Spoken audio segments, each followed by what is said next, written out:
PM Modi ने सोमवार को अपनी पुरानी टीकाकरण नीति से यू टर्न ले लिया है, जिसके बाद अब एक बार फिर कोरोना के खिलाफ टीकाकरण अभियान की बागडोर केंद्र के हाथ में आ गई है।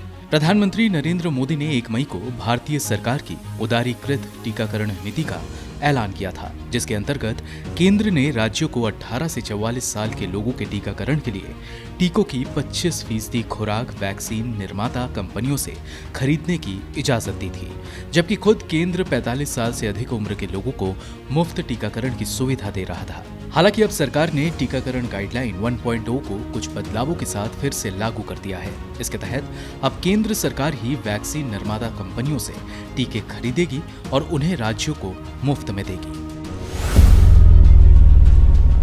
गौरतलब है कि कई राज्यों की ओर से पीएम को पत्र लिखकर टीकाकरण नीति का विकेंद्रीयकरण करने की मांग की थी।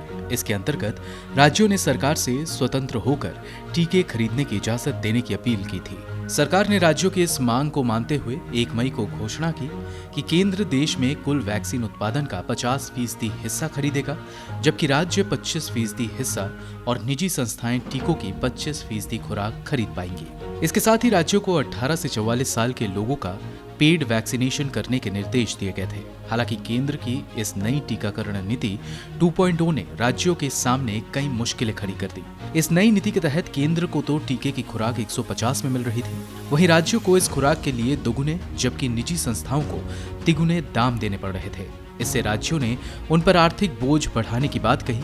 वहीं दिल्ली और पंजाब जैसे राज्यों ने शिकायत की कि कोवैक्सीन बनाने वाली भारत बायोटेक जैसी वैक्सीन निर्माता कंपनियां उन्हें सीधे तौर पर टीके उपलब्ध नहीं करा रही है। केंद्र के इस मामले को नजरअंदाज करता हुआ देख राज्यों ने टीकों की सप्लाई का काम अपने हाथों में लिया और महाराष्ट्र, केरल, पंजाब एवं उत्तर प्रदेश जैसे राज्यों ने वैक्सीन की सप्लाई के लिए ग्लोबल टेंडर जारी किए। केंद्र की नई टीकाकरण नीति के ऐलान के बाद राज्यों को वैक्सीन सप्लाई प्राप्त करने में खासी मुश्किलों का सामना करना पड़ा, जिसके चलते देश में टीकाकरण अभियान पटरी से उतर गया।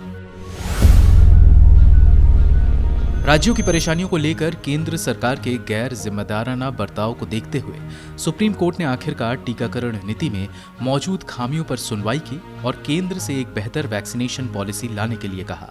सुप्रीम कोर्ट के 2 जून को पब्लिश आदेश में कहा गया था कि केंद्र सरकार को अपनी टीकाकरण नीति में मौजूद खामियों को स्वीकार करना चाहिए और उन्हें बेहतर करना चाहिए। सुप्रीम कोर्ट ने केंद्र की पिछली टीकाकरण नीति की विकेंद्रीयकृत खरीद, एक ही टीके के अलग अलग दाम और 18 से 44 साल के लोगों के पेड वैक्सीनेशन को लेकर आलोचना की थी।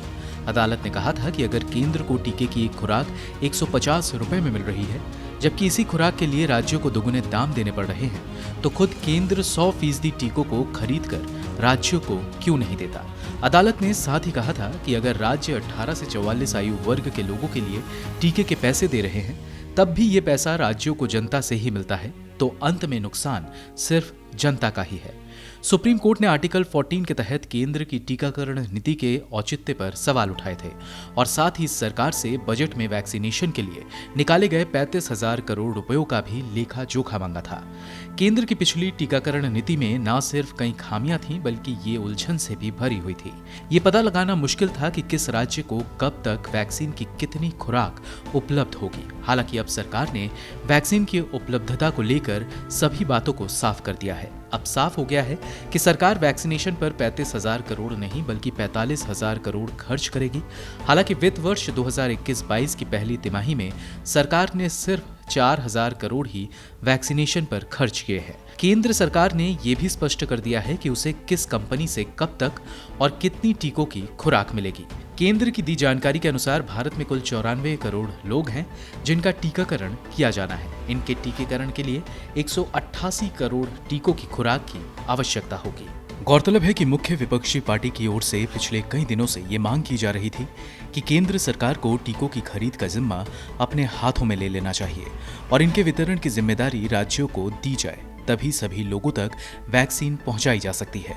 कांग्रेस नेता राहुल गांधी ने 24 मई को किए गए एक ट्वीट में लिखा था कि वैक्सीन की खरीद केंद्र करे और वितरण राज्य, तभी हर गांव तक वैक्सीन सुरक्षा से पहुंच सकती है। अब टीकाकरण नीति में ठीक यही बदलाव होने पर विपक्ष का कहना है कि केंद्र ने उसकी सलाह मानकर नए टीकाकरण नीति की घोषणा की है।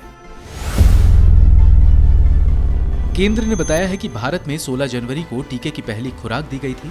तब से लेकर 31 जुलाई तक टीकों की 53.6 वैक्सीन उपलब्ध होगी। इनमें से 23 करोड़ वैक्सीन की खुराक दी जा चुकी है। केंद्र के अनुसार उसका लक्ष्य अब 16 जनवरी से 31 दिसंबर 2021 तक वैक्सीन की 187.2 करोड़ खुराक उपलब्ध कराना है। 1 अगस्त से 31 दिसंबर तक लगभग 133.6 करोड़ वैक्सीन उपलब्ध होगी, जिसका अर्थ हुआ कि लगभग 90 लाख लोगों को औसतन रोज वैक्सीन दी जाएगी। हालांकि मौजूदा समय में रोज टीकाकरण का औसत 33 लाख के आसपास है। केंद्र ने इसकी भी जानकारी दी है कि उसे कितनी खुराक कौन सी कंपनी से मिलेगी। सरकार की दी जानकारी के अनुसार जुलाई और दिसंबर के बीच उसे सीरम इंस्टीट्यूट की कोविशील्ड की 50 करोड़, भारत बायोटेक की कोवैक्सीन की 38.6 करोड़, बायो ई से 30 करोड़, जाइडस कैडिला से 5 करोड़ और स्पुतनिक वी की 10 करोड़ खुराक प्राप्त होगी। इन 133.6 करोड़ खुराकों में विदेशों से आने वाली वैक्सीन को शामिल नहीं किया गया है। भारत सरकार अभी जॉनसन एंड जॉनसन, फाइजर और मॉडर्ना जैसी कंपनियों की वैक्सीन के भारत में इस्तेमाल को लेकर बातचीत के दौरे में है। टीकों की कीमत की बात करें तो केंद्र सरकार को 31 जुलाई तक मिलने वाले टीकों की खुराक के दाम पहले की तरह ही होंगे। इसके बाद नीति आयोग के सदस्य टीकों के नए दामों का ऐलान करेंगे। इस बीच बता दें कि ministry of health and family welfare के 7 जून के आंकड़े बताते हैं कि भारत में अब तक सिर्फ 23.28 करोड़ लोगों को ही टीकों की खुराक दी गई है। इनमें से भी 4.63 करोड़ लोग ऐसे हैं जिन्हें टीकों की दोनों खुराक दी गई है, जबकि शेष 18.65 को सिर्फ एक खुराक मिली है। वैक्सीन की दोनों खुराकों से टीकाकृत किए गए लोगों में 45 साल या उससे अधिक उम्र के 3.06 करोड़ लोग शामिल हैं। वहीं 68 लाख स्वास्थ्य कर्मचारियों, 37 लाख फ्रंटलाइन वर्कर्स, जबकि 18 से 44 साल के सिर्फ 20 लाख लोग शामिल हैं। कोरोना रोधी वैक्सीन की सिंगल शॉट अब तक 45 या उससे अधिक उम्र के 13.17 करोड़ लोगों, 1 करोड़ स्वास्थ्य कर्मचारियों, 1.62 करोड़ फ्रंटलाइन वर्कर्स और 18 से 44 साल के 2.86 करोड़ लोगों को दी जा चुकी है। ब्यूरो रिपोर्ट, गो न्यूज।